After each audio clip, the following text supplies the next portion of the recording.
Los guiones tachados por la censura muestran el rigor derrochado por sus funcionarios y las secuencias cortadas, largos años olvidadas en los almacenes de Filmoteca Española, evidencian los excesos de celo en el uso de la tijera. Tachaduras y cortes resumen la historia de la censura, desde su miseria moral y política hasta el más sublime de los ridículos.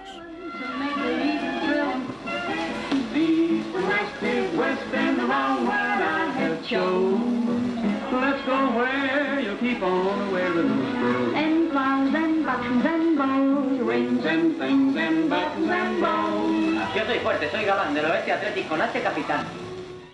No solo yo he sufrido la censura en hechos determinantes, pero también hasta idioteces, como aquello del Instituto Nacional de Industria, vamos. Que para poder rodar una película que ocurría en un tren, pues sí, había que pedir permiso al Instituto Nacional de Industria. El Instituto Nacional de Industria cogió el guión y lo censuró. Y me suprimió aquella famosa frase de que el revisor decía en el guión, porque no tenía la señora billete, entonces dice, cierra con fuerza la puerta. Y entonces yo escribí una nota subrayando, diciendo, los revisores de la Renfe cierran siempre con delicadeza las puertas.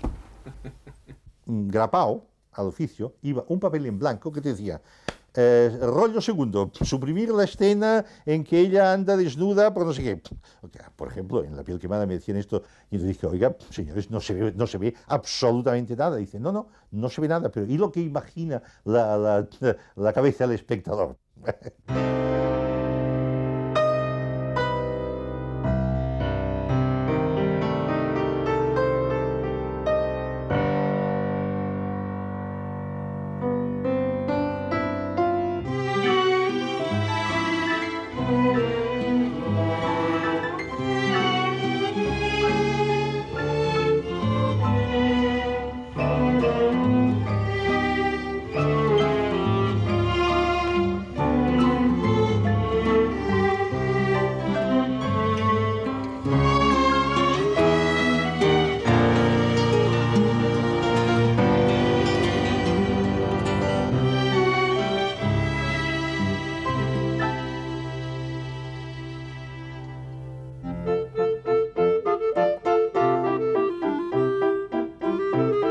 Desde que existe el cine, las danzas árabes han obsesionado a los censores.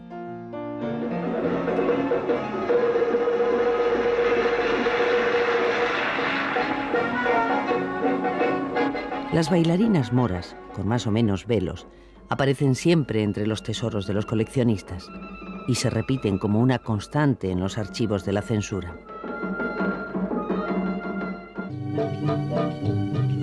Yo recuerdo que en mi película La venganza de Don Mendo también nos aconsejaron que determinada escena la montáramos de otra manera para que no se viera el ombligo de una danzarina del vientre que se llamaba Naima Cherki, muy famosa en su época. Entonces montamos la secuencia de otra manera, Rosy Salgado y yo, pero no le pareció satisfactoria tampoco a la censura. Y también fue el censor el que montó esa escena. El público siempre supo que la censura imponía sus límites, pero nunca pudo imaginar lo estúpidos que llegaron a ser sus criterios. Lo que los censores consideraban peligroso denota la bajeza moral y la rigidez política que España soportaba. Entonces, señor ministro, ¿subsidio familiar? Disminuir. Bien. ¿Impuesto a los fabricantes? Requete doblar. ¿Y para la riqueza mobiliaria? Requete triplicar. Bien. ¿Qué pasa? ¿Cómo está la televisión aquí? Su discurso en el telediario. Ah, ya. Ciudadanos, confirmando las promesas hechas durante la campaña electoral, iréis comprobando que la nuestra es una política de degradación fiscal. ¿Qué es eso? Dinamita. Bueno, nunca viene mal. ¿Me has traído mucha? Para ti no. ¿Cómo te llamas? ¿No te lo han dicho? Pablo, es Pablo. Muchas películas fueron víctimas de la tijera por su marco histórico o político. Así, esta adaptación de la novela de Hemingway, ambientada en la Guerra Civil, no pudo ser estrenada. ¿Quieres morir? No. Pues Cállate. Pero no te ha dicho que es camarada nuestro. Lucha por la República. Anselmo, ayúdanos a subir esto al campamento. El viejo está cansado. El todos a casa era una tomadura de pelo de los italianos a los italianos. Y entonces el Estado Mayor del Ejército la prohibió porque no se podía admitir una tomadura de pelo al ejército italiano, claro. Pero no, lo habían hecho ellos mismos. Y en Italia tuvo un éxito clamoroso. Nosotros, como de costumbre, más papistas que el Papa. Pues bueno. Caballeros, escuchen, por favor. Con su permiso, traigo un informe del general. Algunas películas bélicas fueron prohibidas, tal vez por un reflejo de lealtad a los viejos amigos nazis. La biografía de Rommel molestó a quienes admiraban su figura y fue censurada. ¿Acaso porque justificaba el complot militar contra Hitler? Millán Astray incluso intervino en Truhanes de Honor porque no le gustaba incluso el título. Quería cambiarlo por Caballerosidad Legionaria. No le gustaba tampoco que hubiese fusilamientos de legionarios ni que se matara a un general de la Legión. Entonces cambió todo el final de la película, cuando ya estaba estrenada.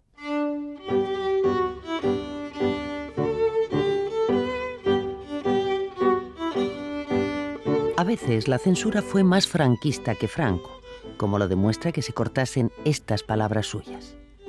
Pero también se mostró más papista que el Papa al prohibir una biografía de Santa Teresa. La historia de Santa Teresa fue uno de los hechos en que la censura fue más incongruente, como si dijéramos, ¿no? Pero se fue a ver al Papa, se le fue a consultar, se le dejó en estudio este guión para que dieran su aprobación o su censura final y ya definitiva, y el Papa lo aprobó. La junta que tiene el Papa para aprobar estos escritos puso el Lil Obstat, y nosotros llegamos muy contentos, o llegaron muy contentos desde Italia y desde Roma con el guión. Y así todo, la censura dijo que en España no se podía hacer. En aquella terrible noche en que fue vendido. Ni siquiera el cine de tema religioso, que monopolizaba la cartelera durante la Semana Santa, quedaba a salvo de los estragos de la tijera oficial. Pedro, ahora es mi turno. En La túnica sagrada se hizo patente la susceptibilidad política de los censores, que tacharon la frase «el discípulo sentado a la izquierda de Jesús». Absurdo, sí, pues los 10 mandamientos de 19.000 se cortaron 3 minutos. Una película bíblica, apoyada aquí por curas de aquí, pasada al Festival de Valladolid, una serie de cosas. Pues se cortaron 3 minutos de la película, no sé si era sí, cuando hay aquella juerga esperando que el señor baje con las tablas. Y el funcionario de turno de Madrid le dijo, pero ¿cómo se atreve usted a decir esto? Busque usted página 64 del guión. Y dice, pues si no pasa nada. Entonces buscaron la página 64 y dicen, mire, fulana de tal, una mujer casada, se ha ido con el párroco. Y el otro se quedó horrorizado. Dice, pero ¿cómo? Dice, hombre, no, perdón, dice, este es un error de máquina. Lo que decía el guión era, fulanita de tal se ha ido con el pacorro. La mecanógrafa trastocó las sílabas y dijo, se ha ido con el párroco. Las infracciones se castigarán con multa de 500 pesetas. En los cruces señalizados de caminos, cuya visibilidad sea prácticamente nula. Con la Iglesia no cabían bromas.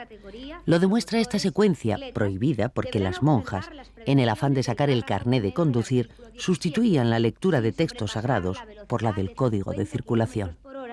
Salvo que la vía pública por la que circulen tenga prioridad de paso. Las infracciones se castigarán con multa de 500 pesetas que aumentarán progresivamente.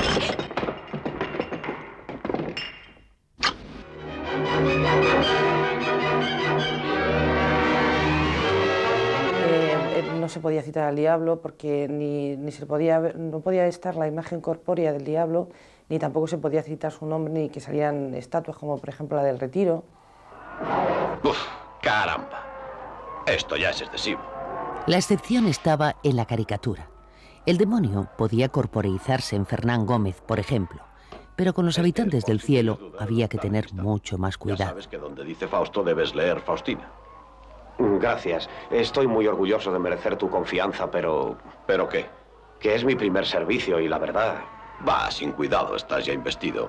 Te asiste Satanás y no tendrás problema. Recuerdo una película que se llamaba Jesús de Nazaret, que había un problema de censura en la que había un momento que la Virgen María paría a Jesucristo y decían que la Virgen María no podía gritar cuando paría.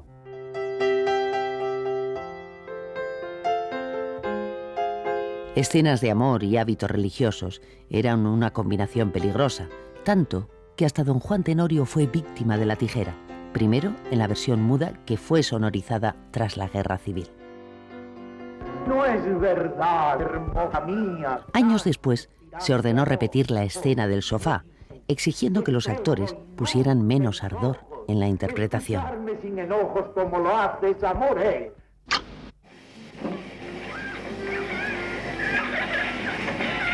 El público notaba los cortes, pese a que había orden de disimularlos, y llegaba a imaginar escenas que nunca existieron, atribuyendo su ausencia al rigor de la censura. Hay que aclarar este asunto y cuanto antes lo hagamos mejor. Tengo libre hasta el lunes. En Las 1001 noche, con María Montés, yo me acuerdo personalmente que había quien me aseguraba que en el estreno se la había visto a María Montés desnuda y que lo habían cortado. Y era falso, no había tal María Montés. Y luego ya llegaban tanto las bromas y, por ejemplo, se caricaturizaba diciendo que cuando Duje la marabunta, que las voraces hormigas en la película original eran señoras desnudas.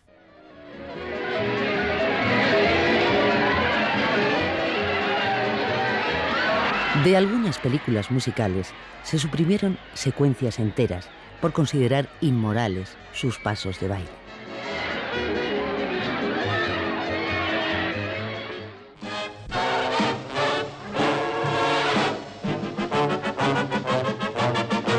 El multimillonario no pudo conservar su título original, que era en inglés Hagamos el amor, y se cortó una canción de Marilyn con el mismo nombre.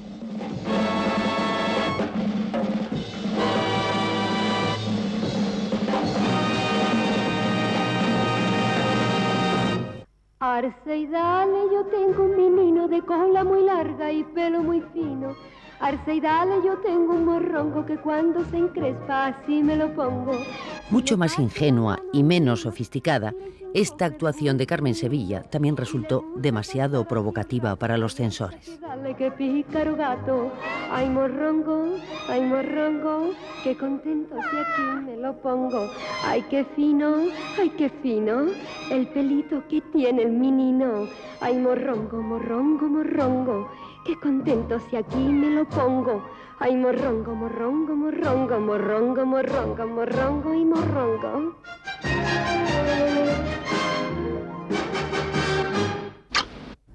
Yo, el caso más surrealista que recuerdo de censura fue La búsqueda de un pezón. En el caso de Un hombre y una mujer, uno de los censores, que fue y ha sido, y creo que es todavía crítico, dijo haber visto el pezón de Anuquemé en esa escena. Se procedió a mirar en la moviola la secuencia de cama. Evidentemente Anuquemé iba cubierta por una sábana y el pezón no asomaba de ninguna manera. Entonces hubo grandes conversaciones y grandes escritos que iban y venían respecto a la existencia o no existencia de ese pezón. ¡Precioso! Otro ejemplo de tijeretazo moral fue Escaramuch, cuya secuencia final se cortó para ocultar que la chica, abandonada por el héroe, tenía otro amante, que era el mismísimo Napoleón.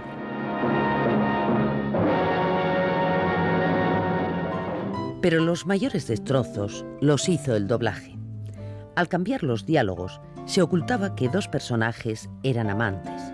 Se convertía a un marido en hermano o incluso en padre de su mujer, o se inventaban muertes oportunas para evitar adulterios. Tenía ganas de que conociera a Eva hace mucho tiempo. Y seguramente debido a su natural timidez se le olvidó mencionarlo. Le habrán dicho algo de su gran interés por el teatro. Eso tenemos en común. Entonces tendrán mucho de qué hablar. En las nieves del Kilimanjaro se llegó a sustituir una declaración de amor por el rezo de una oración.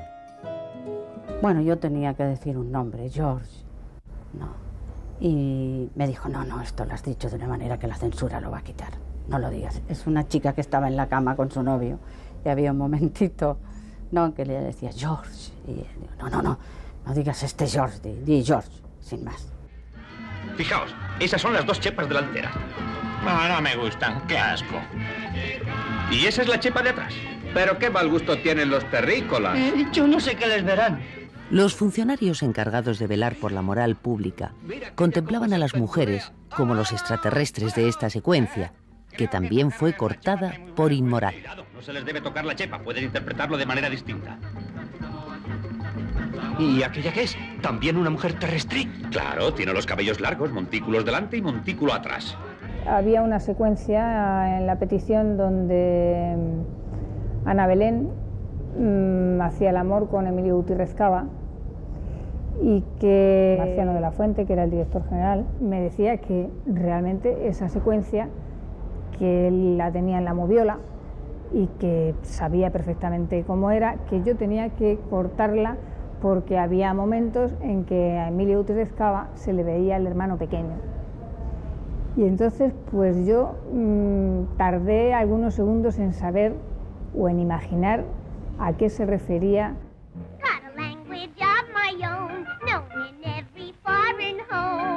Las curvas de Betty Boop resultaban intolerables. Faldas y escotes se controlaban hasta cuando eran de papel.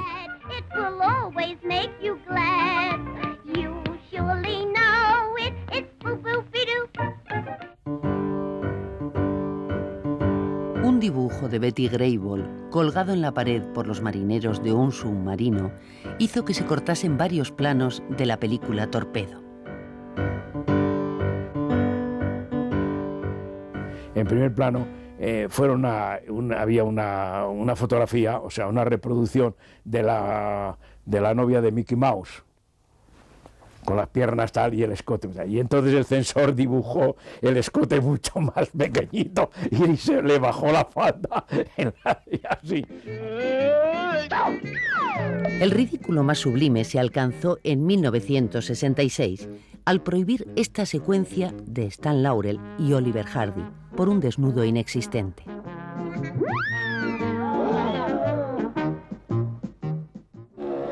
Pero no menos patético fue el corte de este plano de una estatua. Estos censores que eran todos muy reprimidos. Solo se puede censurar siendo un reprimido.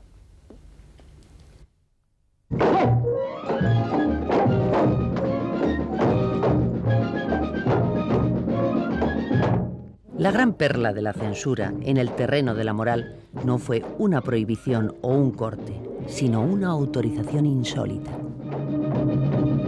Cuando en ningún país, por ejemplo, se autorizaba una película más o menos de exaltación del homosexualismo, en España se autorizó sin ningún problema una película que fue diferente, de Alfredo Alaria, que lo tenía clarísimo. A pesar de que la cámara recorría una biblioteca y aparecían reconocidos escritores homosexuales, pues la censura no se enteró de nada. Y cuando en la Junta se pasó, estábamos Jesús Sáez, que para descanse, y yo, esperando el resultado de la Junta, sabiendo que nos iban a cortar o cercenar cosas. Pues el primero que salió fue el padre Benito, que era el censor de la Junta, el censor eclesiástico, preguntó quién era el director, me presenté y me dio la enhorabuena porque era la película artística más bonita que había visto. O sea que no me quitaron ni un fotograma.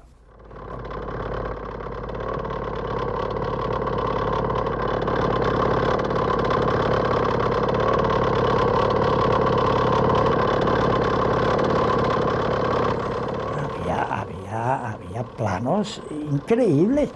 Yo me acuerdo, por ejemplo, un plano de Alaria y un obrero musculoso con el tórax grabando y Alaria sudando, mirando aquellos bíceps, primer plano de bíceps, de pectorales, el hombre, de planos así había. En el Palacio de los Deportes de Madrid se han concentrado varios millares de hombres convocados a asamblea nocturna por el apóstol del Rosario en Familia, Padre Peyton, quien exhorta a todos a permanecer unidos por medio de la oración. El nodo no pasaba por la Junta de Censura, no era necesario, ya que se extremaba el control de los aspectos políticos y morales de cada noticia. De rezar el rosario en familia, que irán solicitando por las casas los equipos parroquiales. Pues cuando salía una noticia de estas insaltables, como la de insaltables en el sentido censura. Y entonces cualquiera podía ser yo, por ejemplo, el primero que dijera, bueno, esta noticia al archivo de Simancas.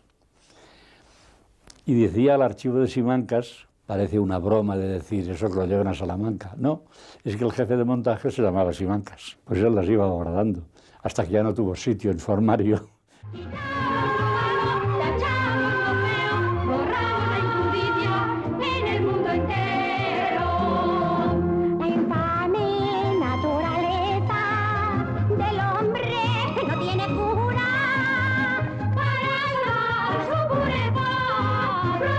De la censura en televisión española también habría muchas cosas que contar, pero eso sería ya otra historia. Lo que cortaron en la historia de la frivolidad fue que a Irene Ori, después de hacer aquel striptease con una armadura, la quemasen en la hoguera. Le cortaron la hoguera porque decían que recordaba a Juana de Arco. Hubo una serie que se iba a llamar el Premio Nobel, y le cortaron el Nobel porque en aquel entonces se dijo que qué barbaridad, que cómo se hacía esa serie del Premio Nobel cuando el Premio Nobel estaba entregado a judíos y a masones. Qué barbaridad, ¿verdad? En una biografía novelada de Eugenia de Montijo, donde como personaje existía uno que era el hijo de Napoleón y Eugenia de Montijo. Cuando yo recogí ese guión de censura, estaba tachada todas las veces que ponía la palabra príncipe. Y al final había una nota en la que decía que no se podía decir la palabra príncipe y cada vez que se hacía alusión a ese personaje se dijera el heredero o el hijo del emperador. Esa era una época en la que en España empezábamos a tener la presencia del príncipe don Juan Carlos. El deseo de evitar problemas hizo que algunas empresas adoptasen actitudes serviles, mientras que otros presentaban batalla a la censura. Fuimos a la Dirección General de Cine de entonces a hablar con el director general, que era un tal Timmerman. Y ya llegó un momento en que nos pusimos un poco bravos y dijimos, bueno, pues es que si no, no se puede hacer nada en este país. Y entonces él abrió el cajón y tenía una pistola. Y sacó la pistola, la puso encima de la mesa y dice, a mí me da igual, ¿verdad? Pero si queréis hacer esta película, podemos otra vez ir a la calle a pegar tiros.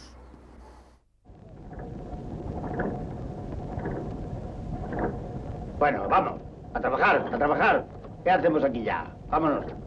Anda. Vamos.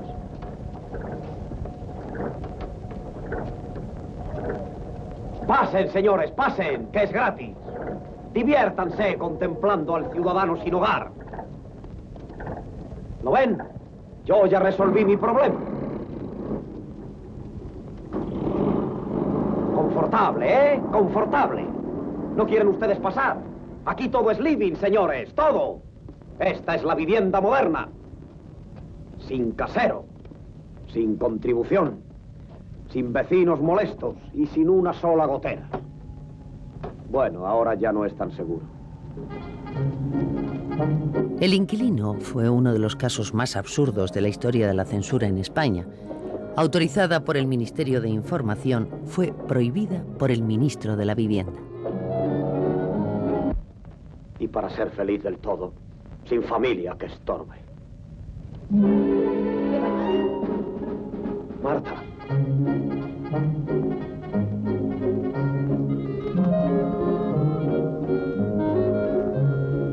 El falangista Rese exigió la destrucción de esta secuencia, un final amargo, con la familia protagonista desahuciada, instalando sus muebles en plena calle.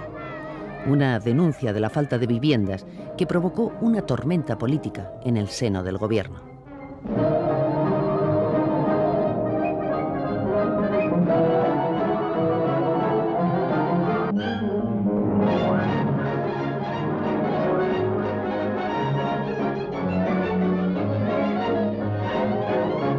Arrese, por lo visto, se reunió llegó a reunirse con Solís y con Arias Salgado. O sea, los tres vieron en Nodo la película, para hablar sobre la película. Hubo una discusión de ellos cerca de media hora, tirándose los trastos el uno al otro, allí discutiendo, y salieron a estampida, pero no arreglaron nada. Y entonces nosotros, y venga a pasar tiempo y pasar tiempo. Nieves Conde aceptó que se incluyese un rótulo previo en defensa del Ministerio de la Vivienda. Y se cambió el final de la película, haciendo que los desahuciados encontrasen piso en una idílica urbanización. Quedaba claro que en la España de Franco no había problemas y todo el mundo era feliz. Para que luego digan de las mujeres. Así, el inquilino pudo volver a proyectarse. Lo que no consigamos nosotras. Si cuentan con nuestra ayuda, señora Daniela.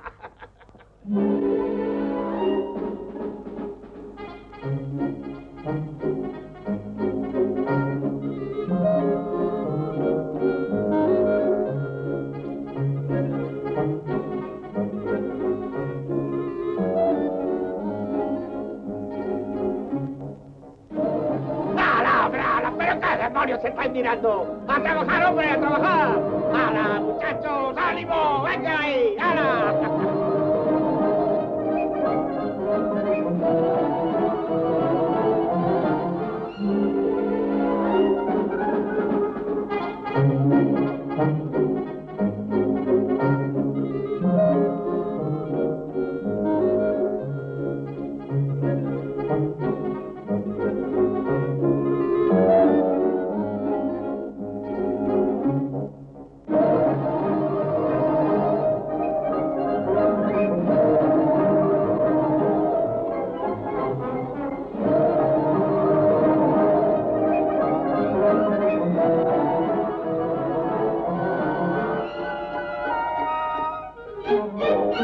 Thank you.